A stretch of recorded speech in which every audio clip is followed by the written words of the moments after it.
Hi friends, welcome to my channel. അപ്പോൾ ഇന്ന് ഞാൻ വന്നിരിക്കുന്നത് ഗോതമ്പ് പൊടി വെച്ചിട്ട് വളരെ ഹെൽത്തി ആയിട്ടുള്ളൊരു റെസിപ്പി ആയിട്ടാണ്. ഇത് കുട്ടികൾക്കും മുതിർന്നവർക്കും ഒരുപോലെ ഇഷ്ടമാവും. കുട്ടികൾ പാസ്തയൊക്കെ ചോദിക്കുന്ന സമയത്ത് നമുക്ക് വളരെ എളുപ്പത്തിൽ തയ്യാറാക്കി കൊടുക്കാൻ പറ്റുന്ന ഒരു റെസിപ്പിയാണിത്. സാധാരണ പാസ്തയൊക്കെ മൈദ വെച്ചിട്ടാണല്ലോ മാർക്കറ്റിൽ നിന്ന് കിട്ടുന്നത്. അപ്പോൾ ഇത് നമുക്ക് വീട്ടിൽ ഗോതമ്പ് പൊടി വെച്ചിട്ട് വളരെ ഈസി ആയിട്ട് തന്നെ തയ്യാറാക്കി എടുക്കാൻ പറ്റും.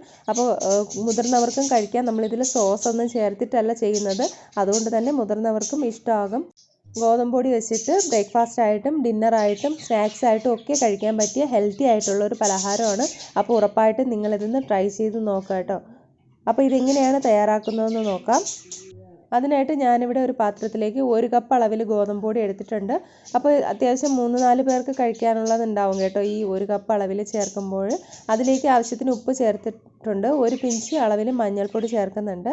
അത് ചെറുതായിട്ട് ആ ഒരു പാസ്തയ്ക്ക് ഒരു കളർ ഉണ്ടാവുമല്ലോ, ഒരു യെല്ലോ കളർ, അതിന് വേണ്ടിയിട്ടാണ് അത് ചേർത്തിരിക്കുന്നത്. ഇല്ലെങ്കിലും കുഴപ്പമൊന്നുമില്ല. അപ്പോൾ മഞ്ഞളും ഉപ്പും കൂടെ ചേർത്തതിന് ശേഷം സ്പൂൺ കൊണ്ട് നന്നായിട്ട് അതൊന്ന് മിക്സ് ചെയ്ത് കൊടുക്കുക. അതിനുശേഷം നമുക്കിത് വെള്ളം ഒഴിച്ച് കുറേശ്ശെയായിട്ട് വെള്ളം ഒഴിച്ച് തന്ന് കുഴച്ചെടുക്കുക. സാധാരണ ചപ്പാത്തിക്കൊക്കെ മാവ് കുഴയ്ക്കുന്നത് പോലെ കുറേശ്ശെയായിട്ട് വെള്ളം ഒഴിക്കുക കേട്ടോ. വളരെ കുറച്ച് വെള്ളം മാത്രം മതിയാകും. ഒരു 1/4 കപ്പ് അളവിൽ വെള്ളമൊക്കെ മതിയാകും കേട്ടോ 1 കപ്പ് മാവിന് വേണ്ടിയിട്ട്. ഇനി നിങ്ങൾക്ക് കൂടുതലായിട്ടൊക്കെ തയ്യാറാക്കണമെന്നുണ്ടെങ്കിൽ കൂടുതലായിട്ട് മാവ് എടുക്കുക കേട്ടോ.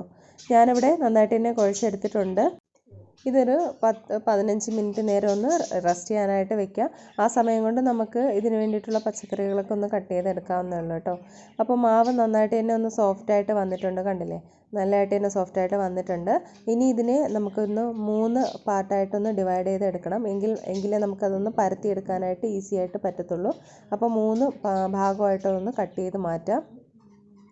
ഒരേ അളവിൽ തന്നെ കട്ട് ചെയ്തെടുക്കാനായിട്ട് പ്രത്യേകം ശ്രദ്ധിക്കുക കേട്ടോ. അപ്പോൾ ഞാനിതിവിടെ മാവ് 3 ആക്കി എടുത്തിട്ടുണ്ട്. ഇതിനി നല്ല കൈക്കുള്ളിൽ വെച്ച് നന്നായിട്ട് ഒന്ന് ഉരുട്ടിയെടുക്കണം. എങ്കിൽ നന്നായിട്ട് പരത്താനായിട്ട് എളുപ്പമായിരിക്കും കേട്ടോ.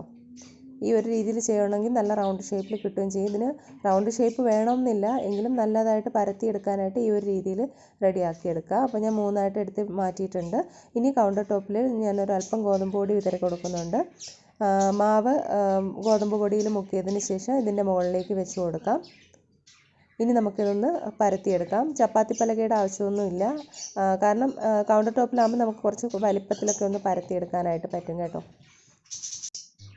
അപ്പോൾ അത്യാവശ്യം നല്ല വലിപ്പത്തിൽ തന്നെ ഒന്ന് പരത്തിയെടുക്കാം. പിന്നെ ഒരു കാര്യം ശ്രദ്ധിക്കുക, ഒരുപാട് അങ്ങ് നൈസാക്കി പരത്തരുത്, അതുപോലെ ഒരുപാട് കട്ടിയാകാനും പാടില്ല. ഒരു മീഡിയം സൈസിൽ വേണം ഇതൊന്ന് പരത്തിയെടുക്കാനായിട്ട്. കണ്ടില്ലേ, ഈ ഒരു അളവിൽ വേണം പരത്തിയെടുക്കാനായിട്ട്. കറക്റ്റ് ഷേപ്പ് റൗണ്ട് ഷേപ്പ് ഇല്ലെങ്കിലും ഒരു കുഴപ്പമില്ല കേട്ടോ. അപ്പോൾ ഞാനിതിവിടെ പരത്തിയെടുത്തിട്ടുണ്ട്. ഇനി ഇതിൻ്റെ മുകളിലേക്ക് ഗോതമ്പ് പൊടി ഒന്ന് അല്പം വിതറി കൊടുക്കുക. നന്നായിട്ട് അതൊന്ന് എല്ലായിടത്തും ആകുന്ന രീതിയിലൊന്ന് സ്പ്രെഡ് ചെയ്ത് കൊടുക്കുക.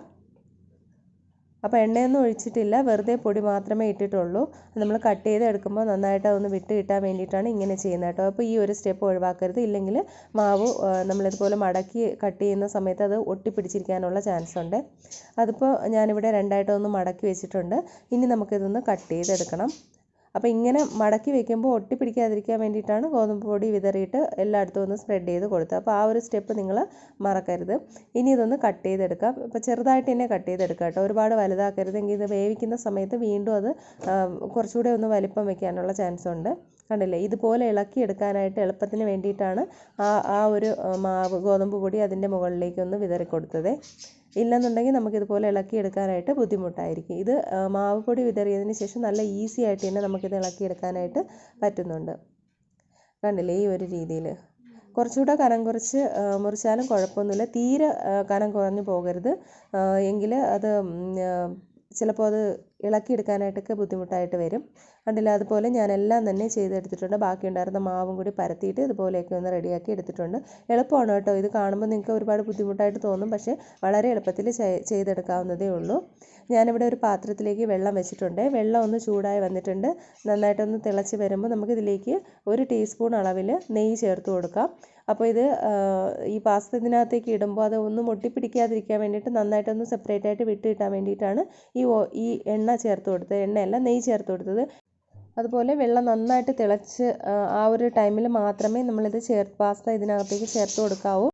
അപ്പോൾ ഇതെല്ലാം നന്നായിട്ട് തിളച്ച് വന്നിട്ടുണ്ട്. ഇത് തിളച്ച് വന്നതിന് ശേഷം മാത്രമേ സ്പൂണിട്ട് ഇതുപോലെ ഇളക്കി കൊടുക്കാവൂ. അല്ലെന്നുണ്ടെങ്കിൽ അത് ചിലപ്പോൾ അതെല്ലാം കൂടെ ഒന്ന് ഒട്ടിപ്പിടിക്കാനോ പൊട്ടിപ്പോകാനൊക്കെയുള്ള ചാൻസ് ഉണ്ട്. നന്നായിട്ട് തന്നെ ഒന്ന് തിളച്ച് വന്നിട്ടുണ്ട്. ആ ഒരു ടൈമിൽ തന്നെ അത് പെട്ടെന്ന് തന്നെ വെന്ത് കിട്ടുകയും ചെയ്യും. 5 മിനിറ്റ് മതിയാകും. ഇത് നന്നായിട്ട് തിളയ്ക്കുമ്പോൾ തന്നെ ഇത് വെന്ത് കിട്ടും കേട്ടോ. ഇനി ഇതിനകത്ത് തന്നെ ഇട്ടേക്കരുത്. ഇതിൽ നിന്ന് നമ്മൾ കോരി മാറ്റണം. ഞാനിവിടെ വേറൊരു പാത്രത്തിലേക്ക് നോർമൽ വാട്ടർ എടുത്തിട്ടുണ്ട്. അതിലേക്ക് നമുക്ക് ഇത് ഇട്ട് കൊടുക്കാം. ഇല്ലെന്നുണ്ടെങ്കിൽ അത് എല്ലാം കൂടെ സെറ്റായിട്ട് കൊഴുകൊഴുന്നായി പോകും. അപ്പോൾ ഇതിപ്പോൾ നന്നായിട്ട് തന്നെ സെപ്പറേറ്റ് ആയിട്ട് കിട്ടും ഇങ്ങനെ പച്ചവെള്ളത്തിലേക്ക് മാറ്റുമ്പോൾ. ഇത് ഞാൻ അതിൽ നിന്ന് ഒരു പാത്രത്തിലേക്ക് മാറ്റുന്നുണ്ട് കേട്ടോ. ഇതിപ്പോൾ നന്നായിട്ട് തന്നെ കിട്ടിയിട്ടുണ്ട്. നല്ല സെപ്പറേറ്റ് ആയിട്ട് തന്നെ പാസ്ത കിട്ടിയിട്ടുണ്ട്. ഇനി നമുക്കിതൊന്ന് ഫ്രൈ ചെയ്തെടുക്കാം. അപ്പോൾ അതിനായിട്ട് ഞാനിവിടെ ഒരു കടായിലേക്ക് എണ്ണ ഒഴിച്ച് കൊടുത്തിട്ടുണ്ട്. 2 ടേബിൾ സ്പൂൺ അളവിൽ എണ്ണ ഒഴിച്ച് കൊടുക്കുക. എണ്ണ ഒന്ന് ചൂടായി വരുമ്പോൾ അതിലേക്ക് ഇഞ്ചി, വെളുത്തുള്ളി, പച്ചമുളക് ചെറുതായിട്ട് കട്ട് ചെയ്തത് ഇതിലേക്ക് ചേർത്ത് കൊടുക്കാം. അപ്പോൾ ഇതിന് ഒരു മീഡിയം ഫ്ലെയിമിലിട്ട് അതിൻ്റെ ആ ഒരു പച്ചമണമൊക്കെ ഒന്ന് മാറുന്നവരെ ഒന്ന് വഴറ്റിയെടുക്കുക. അപ്പോൾ അതിൻ്റെ ഒരു പച്ചമണം മാറി വന്നിട്ടുണ്ട്. ഞാനിവിടെ ഒരു 2 സവോള നീളത്തിൽ കട്ട് ചെയ്തതിലേക്ക് ചേർക്കുന്നുണ്ട്.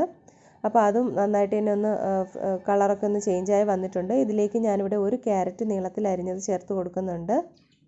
നിങ്ങൾക്ക് ഇഷ്ടമുള്ള വെജിറ്റബിൾസ് ചേർക്കാം. ക്യാരറ്റ്, ക്യാബേജ്, അതുപോലെ ബീൻസ് ഒക്കെ ചേർക്കാവുന്നതാണ് കേട്ടോ. വെജിറ്റബിൾസ് ഏത് വേണോ നിങ്ങൾക്ക് ചേർക്കാവുന്നതാണ്. ഇനി ഇതും കൂടി ഒന്ന് വെന്ത് കിട്ടണം. അപ്പോൾ വേണമെങ്കിൽ നിങ്ങൾക്കതൊന്ന് അടച്ച് വെച്ച് ഒന്ന് വേവിച്ചെടുക്കാം. ഇനി ഇതിലേക്ക് ഞാനിവിടെ 2 തക്കാളി, വലിയ തക്കാളിയാണ്, നന്നായിട്ട് അരച്ചത് ചേർത്ത് കൊടുക്കുക. ഉറപ്പായിട്ട് നിങ്ങൾ ഈ ഒരു സ്റ്റെപ്പ് ഒഴിവാക്കരുത്. എങ്കിൽ മാത്രമേ നമുക്ക് ആ ഒരു ഗ്രേവി നല്ലതായിട്ട് കിട്ടത്തുള്ളൂ. ഇതിലേക്ക് ആവശ്യത്തിന് ഉപ്പ് കൂടി ചേർത്ത് കൊടുക്കാം. ഇനി ഇത് നന്നായിട്ട് തന്നെ ഒന്ന് ഡ്രൈ ആക്കി എടുക്കണം. തക്കാളിയിലുള്ള വെള്ളമൊക്കെ ഒന്ന് വറ്റിച്ചെടുക്കണം. അപ്പോൾ അത് ഹൈ ഫ്ലെയിമിലിട്ട് ഒന്ന് വറ്റിച്ചെടുത്താലും മതിയാകും. ഹൈ ഫ്ലെയിമിൽ ഇടുകയാണെന്നുണ്ടെങ്കിൽ ഇടയ്ക്കിടയ്ക്ക് ഒന്ന് ഇളക്കി കൊടുക്കുക കേട്ടോ. ഇപ്പോൾ നന്നായിട്ട് തന്നെ ഒന്ന് ഡ്രൈ ആയി കിട്ടിയിട്ടുണ്ട്. ഇനി ഇതിലേക്ക് ഞാൻ മുളക് പൊടി 1 ടീസ്പൂൺ അളവിൽ, മല്ലിപ്പൊടി 1 ടീസ്പൂൺ അളവിൽ, അതുപോലെ തന്നെ ജീരകത്തിൻ്റെ പൊടി ചേർക്കുന്നുണ്ട് ഒരു 1/4 ടീസ്പൂൺ അളവിൽ. ഇനി ഇല്ലെങ്കിൽ കുഴപ്പമൊന്നുമില്ല. നിങ്ങൾക്ക് വേണമെന്നുണ്ടെങ്കിൽ ഗരം മസാല ചേർക്കാം. അത് ഓപ്ഷണലാണ്. ഇല്ലെങ്കിൽ വെജിറ്റബിൾ മസാല ചേർക്കാം. ഞാനിവിടെ ജീരകപ്പൊടിയാണ് ചേർത്ത് കൊടുത്തിട്ടുള്ളത്. ഇതെല്ലാം കൂടി നന്നായിട്ട് അതിൻ്റെ ഒരു പച്ച സ്മെല്ലൊക്കെ മാറുന്നവരെ ഒന്ന് വഴറ്റി കൊടുക്കുക. പിന്നെ ഇതിൽ മുളക് പൊടി ചേർക്കുന്ന സമയത്ത് ഒരു കാര്യം പ്രത്യേകം ശ്രദ്ധിക്കുക. കുട്ടികൾക്കാണ് കുട്ടികൾക്ക് വേണ്ടി മാത്രമാണ് തയ്യാറാക്കുന്നതെങ്കിൽ മുളക് പൊടിയുടെ അളവ് കുറയ്ക്കുക. ഒന്നുകിൽ കാശ്മീരി ചില്ലി പൗഡർ ചേർക്കുക, അല്ലെന്നുണ്ടെങ്കിൽ 1 ടീസ്പൂൺ എന്നുള്ളത് 1/2 ടീസ്പൂണോ 1/4 ടീസ്പൂണോ ചേർക്കുക. മുതിർന്നവർക്കാണെങ്കിൽ നിങ്ങൾക്ക് ഇഷ്ടമുള്ള അനുസരിച്ച് എരിവ് ചേർക്കാവുന്നതാണ് കേട്ടോ. അതുപോലെ മല്ലിപ്പൊടിയുടെ അളവും കുറയ്ക്കാവുന്നതാണ്. മുതിർന്നവർക്ക് തയ്യാറാക്കുന്ന സമയത്ത് ഓരോ ടീസ്പൂൺ അളവിൽ ചേർക്കാവുന്നതുമാണ്. ഇതിപ്പോൾ ഇവിടെ ഇതിൻ്റെ പച്ചമണമൊക്കെ ഒന്ന് മാറി വന്നിട്ടുണ്ട്. നന്നായിട്ട് ഡ്രൈ ആയി കിട്ടിയിട്ടുണ്ട്. ഇനി ഞാൻ ഇതിലേക്ക് ചേർക്കുന്നത് ഒരു ചെറിയ ക്യാപ്സിക്കം നീളത്തിൽ കട്ട് ചെയ്തതാണ്. അപ്പോൾ ഇത് സാധാരണ പാസ്തയും നൂഡിൽസൊക്കെ തയ്യാറാക്കുമ്പോൾ നമ്മൾ സാധാരണ ക്യാപ്സിക്കമൊക്കെ ചേർക്കാറുണ്ട്. ഉണ്ടെന്നുണ്ടെങ്കിൽ ചേർക്കുക, ഇല്ലെന്നുണ്ടെങ്കിൽ ഒഴിവാക്കാൻ കുഴപ്പമൊന്നുമില്ല. അപ്പോൾ അത് ചേർത്തിട്ട് ഒന്ന് ജസ്റ്റ് എല്ലാം കൂടെ ഒന്ന് മസാല ഒന്ന് അതിൽ മിക്സ് ചെയ്ത് കൊടുക്കാം. ഇനി നമുക്കിതിലേക്ക് പാസ്ത ചേർത്ത് കൊടുക്കാം. അപ്പോൾ ഇത് ചേർക്കുമ്പോൾ നന്നായിട്ടൊന്ന് ഇതുപോലെ കൈകൊണ്ട് ഇളക്കി ഒന്ന് ഇട്ട് കൊടുക്കുക കേട്ടോ. കാരണം നമ്മളിത് കുറച്ച് നേരം ആയല്ലോ എടുത്ത് മാറ്റി വെച്ചിട്ട്. അപ്പോൾ ചിലപ്പോൾ എല്ലാം കൂടെ സെറ്റായിട്ടിരിക്കും.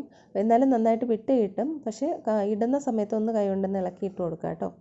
എല്ലാം കൂടെ നന്നായിട്ടൊന്ന് യോജിപ്പിച്ച് കൊടുക്കാം. ഞാനിതിൽ സോസൊന്നും ചേർത്തിട്ടില്ല. അഥവാ നിങ്ങൾക്ക് വേണമെന്നുണ്ടെങ്കിൽ മസാല മിക്സ് ചെയ്യുന്ന സമയത്ത് നിങ്ങൾക്ക് സോസും കൂടി ചേർത്ത് മിക്സ് ചെയ്യാവുന്നതാണ് കേട്ടോ. അതൊക്കെ ഓരോരുത്തരുടെ ഇഷ്ടത്തിനനുസരിച്ച് ചെയ്യാം. കുട്ടികൾക്ക് കൊടുക്കുമ്പോൾ വേണമെങ്കിൽ സോസ് ചേർക്കാവുന്നതാണ്. അപ്പോൾ നമ്മുടെ ഗോതമ്പ് പൊടി കൊണ്ടുള്ള പാസ്ത ഇവിടെ റെഡി ആയിട്ടുണ്ട്. ഇനി ഞാനിതിലേക്ക് കുറച്ച് സ്പ്രിംഗ് ഓണിയൻ ചേർക്കുന്നുണ്ട്. അപ്പോൾ അതില്ലെങ്കിലും കുഴപ്പമൊന്നുമില്ല. അതൊരു ഭംഗിക്ക് വേണ്ടി ചേർത്ത് കൊടുത്തിട്ടുള്ളതാണ് കേട്ടോ. ഒരു ടേസ്റ്റ് മണമൊക്കെ കിട്ടും ആ ഒരു സ്പ്രിംഗ് ഓണിയൻ ചേർക്കുമ്പോൾ. ഇല്ലെങ്കിലും ഒഴിവാക്കാം. അപ്പം നല്ല ഹെൽത്തി ആയിട്ടുള്ള ഒരു പലഹാരം ഇവിടെ റെഡി ആയിട്ടുണ്ട്. നിങ്ങൾക്ക് ഇത് ബ്രേക്ക്ഫാസ്റ്റ് ആയിട്ടോ ഡിന്നറായിട്ടോ സ്നാക്സ് ആയിട്ട് കുട്ടികൾക്കോ ഒക്കെ റെഡിയാക്കി എടുക്കാവുന്നതാണ്. അപ്പോൾ ഇത് ഉറപ്പായിട്ടും ട്രൈ ചെയ്ത് നോക്കുക. ട്രൈ ചെയ്ത് നോക്കിയിട്ട് ഇതിനെക്കുറിച്ചുള്ള കമൻറ്റ് അറിയിക്കാൻ മറക്കരുത്. അതോടൊപ്പം റെസിപ്പി ഇഷ്ടമായ ലൈക്ക് ചെയ്യാനും ഷെയർ ചെയ്യാനും എൻ്റെ ചാനൽ സബ്സ്ക്രൈബ് ചെയ്യാനും മറക്കരുത്. സബ്സ്ക്രൈബ് ചെയ്യുമ്പോൾ ബെല്ലൈക്കണം ഓൾ ഓപ്ഷനും കൂടി ഒന്ന് ക്ലിക്ക് ചെയ്യണം. എങ്കിലേ ഞാനിടുന്ന വീഡിയോസിൻ്റെ നോട്ടിഫിക്കേഷൻസ് ഒക്കെ കിട്ടുള്ളൂ. അപ്പോൾ പുതിയ റെസിപ്പി ആയിട്ട് വീണ്ടും കാണാം. അതുവരേക്കും എല്ലാവർക്കും ബൈ. Thank you.